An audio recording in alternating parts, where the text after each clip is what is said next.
Good morning. Another hand. 50 NL game. Almost a full ring.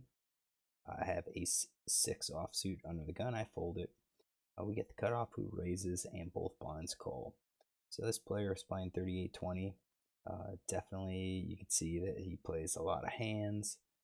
He open raises. Raise first in. At least 25% of the hands. He tightens up an early position. Definitely tightens up an early position and then loosens up a bit. So we're looking at maybe like 25% or so. And I put together a range that looks like that. Jack 8, maybe he has it, maybe he doesn't. We're going to throw it in and then like 5-4, maybe even the Queen 8. We'll do that. So 27%. Small blind and big blind are both playing less aggressive forms, less aggressive games. We've got a 26-3 and then a 27-8. You notice that gap. So this guy, you can see 27%. He plays about 25%. It doesn't look like he deviates his ranges much. Maybe what he would do is adjust like some of the hands that he raises, but even then, I mean, the percentages are all about the same. Now we don't have a massive sample on him, but I mean, we have almost 400 hands. So when we look at him, we could see calling a 2-bet from the small blind 13%, 27% overall in the small blind. I think this is a player that limps a lot in small blind or completes, and then facing the range, he really does tighten up. So for him, I put together a range that looks something like this. 3-bet, he doesn't really 3-bet a whole lot. So he has 3 out of 23 from the small blind, but 1 out of 20 from the button, 1 out of 31 from the big blind. And when we look at what he has done this with, 3-bets with queens, kings, tens, and ace king suited. So I'm just going to say it's queens plus ace king. I think the tens possibly came in from a different location. If I add tens, then I think we're going to have to probably add ace queens. And I think we're starting to get into seeing a larger percentage of 3-bets, especially once you start getting 400 hands. So this is small blind. Big blind, I gave him big range. He's getting good prices. You could see that he plays 27% overall. He does seem to loosen up a little bit, minus the button, only 3 out of 23, but we don't know. Maybe he was facing every time he was on the button, he was facing a raise. I mean, that's always a possibility. But big blind's 35%, called 2-bet 55%. I think over half the time he's going to be calling here. He could 3-bet. I mean, he does have some 3-bet, and we have some hands on him for the 3-bet. So we've got 161 hands. I bet we have a lot more information on him based on the amount of notes that we have. So you can see his 3-bet range: queens plus, you got tens, you got ace queen plus, you got ace king, you got ace 10. So I think with him, same type of thing. It's queens plus ace king in this situation. Maybe he would add like jacks, tens, and ace queen, but he's getting a pretty good price. I'm just gonna go with those. So flop comes down, jack 8-4 with 2 clubs. Jack 8-4 with 2 clubs. I do expect them to check to him. And he fires. Now, he bet a little more than half pot. So this could be about, it's not 66 would have been 2/3. So he does make his bet here. And it's a somewhat dry board. So what is he doing this with? Definitely I'm going to say top pair plus. We're going to give him flush draw, open enders. And that only gets us to 34.6. So he's going to be betting with more hands. 9s and 10s, I think. That kind of is backdoor straight draw. We'll give him a middle pair as well. And then I do think we're going to probably be doing some overcards here, just as a bluff. Oops. That gets us up to 58, so about 59%. His c-bet percentage, Out of position 67, in position it's 87%. So I think he's probably also adding like any pair here. He's got the overs. I don't really want to give him the 2-card backdoor flush draws, but I think we will give him the gut shots, and that gets us to 79%. I think that's a good C bet. I think that's a good estimation of what he might be C betting. We could be wrong, but I think this is a decent estimate. He's C betting with a lot of hands, so we're going to be aware of flush draws. We're going to be aware of overcards. We're going to be aware of smaller pairs, and all that stuff. It's the small blind calls. So this guy could have connected, and he didn't. So what is a small blind calling with? I think he's probably going to be check raising a set. So at 50%, I'm going to say, well, 50% chance that he calls, 50% chance that he check raises. But I do think there would be a check raise coming in with the set. I think top pair calls. Ace Jack may check raise. But I think that's going to be a call. I think the 9-10s, I think those 8s are going to be a call as well. Maybe the 5, 6s, and 7s. I don't know. I think I'll leave those out. We'll give him the flush draw, open ender. We'll include the gut shot as well.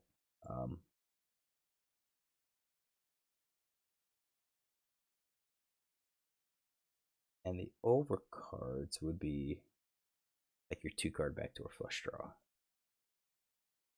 So maybe those. I think maybe those would be the only ones. So we'll say 50%. Fold C-bet stats fairly low, actually. Fold C-bet out of position 42%, 20% when in position. So that's probably about right. I think we're getting the correct range. All right, King of Clubs comes out. That kind of hurts. I mean, that's an overcard and it's a club. Definitely a scary hand. And it goes check, check. So I expect him to check. On this guy, I kind of expect the flush to continue betting at this point. And we could scale it. Definitely, I think the aces are going to bet. I mean, it's a possibility that the flush with the club, they connect. He's just going to slow play and hope the other guy bets so he could raise. I mean, that's always a possibility, and we could adjust it. But right now, I kind of assume the flush would bet. Kind of assume the straight would bet here, or not the straight, the set. I think the set would bet, and same thing with 2-pair. I think overpair bets if he has the nut flush draw. So we'll get this nut flush, second nut flush. Probably not the third nut flush.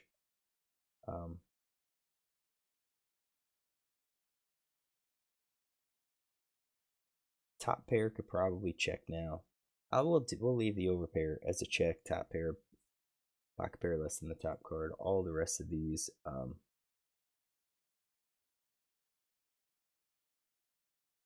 yeah, I think all of the draws. Hold on. No, we said nut flush was gonna bet. Second nut was gonna bet. Yeah, I think the rest of these are all gonna be checks. So we still have to be aware that he could easily have a top pair type hand, or good 1-pair type hand. But I think sets are gonna probably be out. I think the flushes are probably gonna be out as well. 10 of clubs comes out. Okay, so it's making it harder to have the flush out there. Villain 7 checks. Now I think when villain 7 checks, I'm eliminating the flush. I assume he would go for it. Definitely the nut flush. Maybe he checks the 4th nut and the weaker third nut. I think he's probably checking all of those.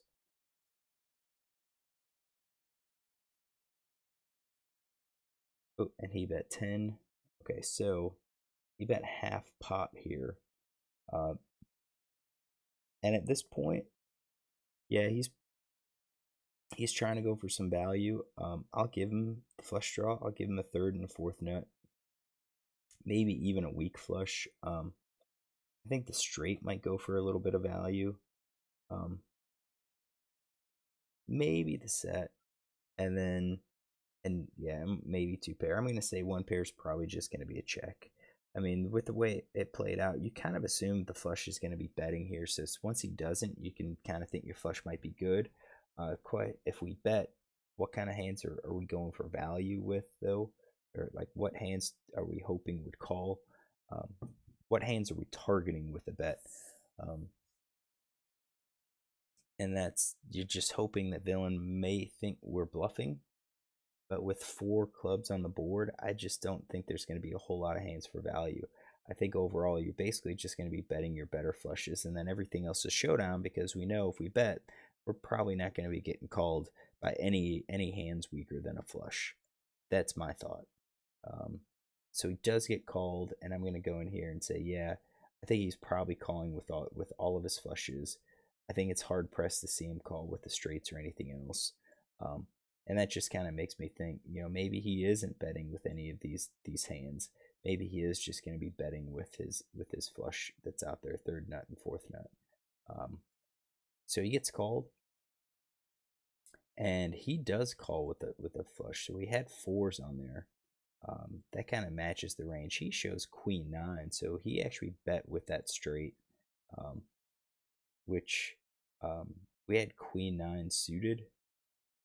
We did not have it as the offsuit, so our opening range was a little off, but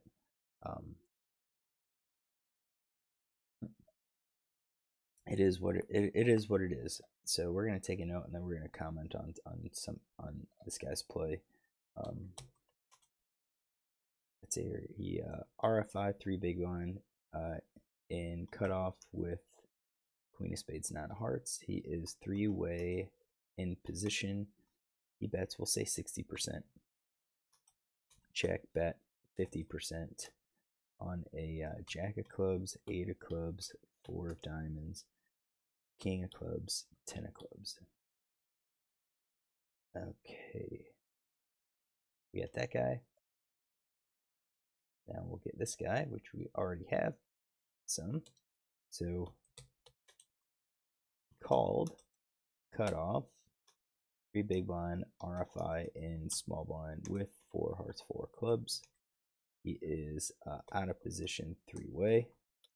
He check called, 60% check, check called 50% on that.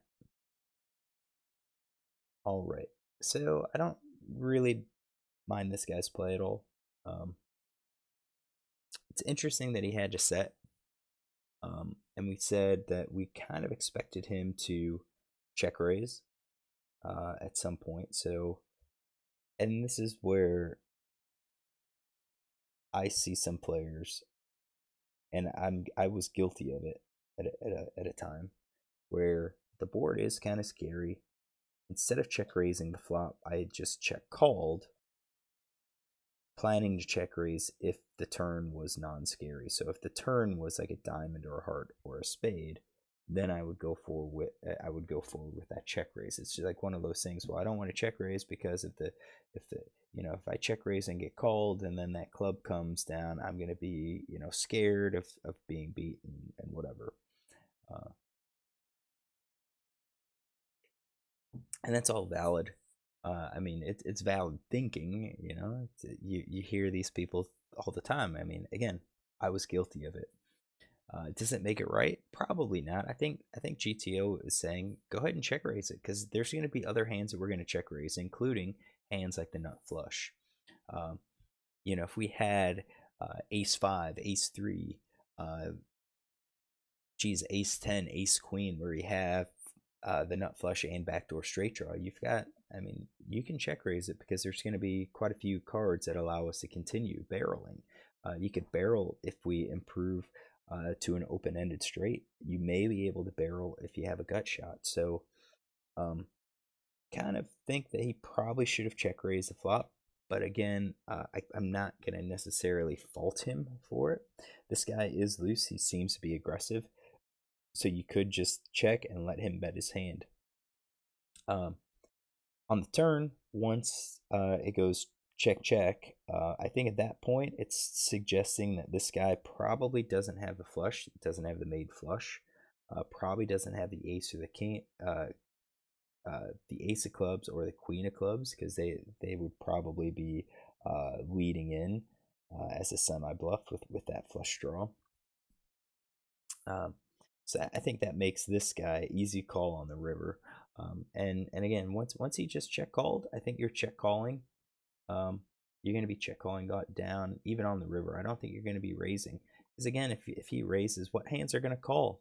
I mean, he improved to the flush, but it's a 4 high flush, right? Well, king high, but he's got the 4. So I'd say any other club other than the 2 and the 3 is going to beat you. This guy, I think the C bet's okay. I mean, it fits with him being aggressive. It's a gut shot. It's a gut shot, and I think he's going to need it to kind of cover up some of the other hands. Now it is 3-way, so you're going to have to be a little bit more straightforward. So I don't mind the C bet, and then on the king, I think he possibly could have continued betting again. I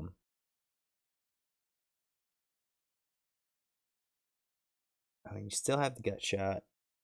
It's tough. Actually, no. I think flop. I think turn is fine. The problem I have was the river, because again, you have to think about when you bet with this hand here, what hands are going to call you. And really, in a situation like this, I mean, yeah, you check the turn. So maybe he's gonna think, well, maybe he doesn't have the flush. But once that other club comes out, so many people are aware of it only takes the club to call, that I think you're probably only getting called by a flush. So I don't necessarily like this bet. He bets. I mean, yeah, there could be straights and sets, and they may call him with that. You may call at that point, but I think generally speaking, most of the players are probably only going to be calling with the flush, so there's no point. It's you're bluffing at this point, and you're bluffing with the showdown value hand. You beat everything. You beat sets. You beat 2-pair. You beat all the other hands that are in this guy's range. So I'm not a fan of how he plays. So hopefully we learned something. Hopefully, I mean, even if I'm wrong, even if you caught something that I said you disagree with, hey, that's great. This is just your studying poker. We're improving. So you can look tomorrow. I'll have another hand posted.